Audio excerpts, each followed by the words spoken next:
વલસાડ તાલુકા કોળી પટેલ પ્રગતિ મંડળ દ્વારા 28 એપ્રિલના રોજ 8મા સર્વજ્ઞાતિ સમૂહ લગ્નના આયોજનના ભાગરૂપે પ્રેસ કોન્ફરન્સ યોજાઈ। વલસાડ તાલુકા કોળી પટેલ પ્રગતિ મંડળ દ્વારા 28 એપ્રિલના રોજ 8મા સર્વજ્ઞાતિ સમૂહ લગ્નનું આયોજન કરવામાં આવ્યું છે।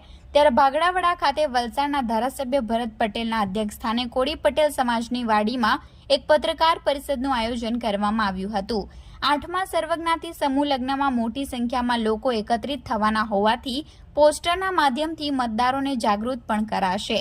ચૂંટણીને પગલે આચારસંહિતાનો ભંગ ન થાય તેનું ખાસ ધ્યાન રાખવામાં આવ્યું છે।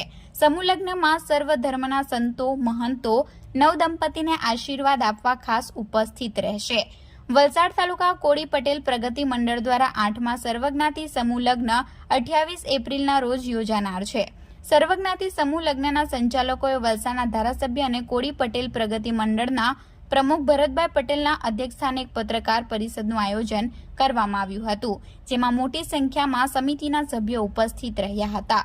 8મા સમૂહ લગ્નમાં 111 દીકરીઓ સહિત અત્યાર સુધીમાં 1000થી વધુ કન્યાઓનું સર્વજ્ઞાતિ સમૂહ લગ્ન હેઠળ કન્યાદાન કરવામાં આવ્યું છે।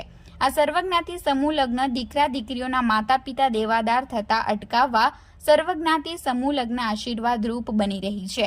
સર્વજ્ઞાતિ સમૂહ લગ્નમાં લગ્ન કરાવવાથી દીકરા દીકરીઓને સંતો મહંતો અને અગ્રણીઓના આશીર્વાદ સાથે સરકારની તમામ યોજનાઓનો લાભ પણ આપવામાં આવે છે। કોળી પટેલ પ્રગતિ મંડળ દ્વારા આયોજિત સર્વજ્ઞાતિ સમૂહ લગ્નમાં યુવક યુવતી પુખ્ત વયના હોવા જોઈએ। યુવક અને યુવતીના માતા પિતાની મંજૂરી સાથે જ લગ્નનું ફોર્મ સ્વીકારવામાં આવે છે।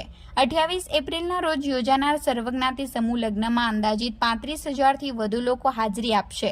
7મી મેના રોજ યોજાનાર લોકશાહીના મહાપર્વમાં વધુમાં વધુ મતદારોને જોડાવા અપીલ કરતા બેનર લગાવી મતદાન જાગૃતિ પણ કરવામાં આવશે।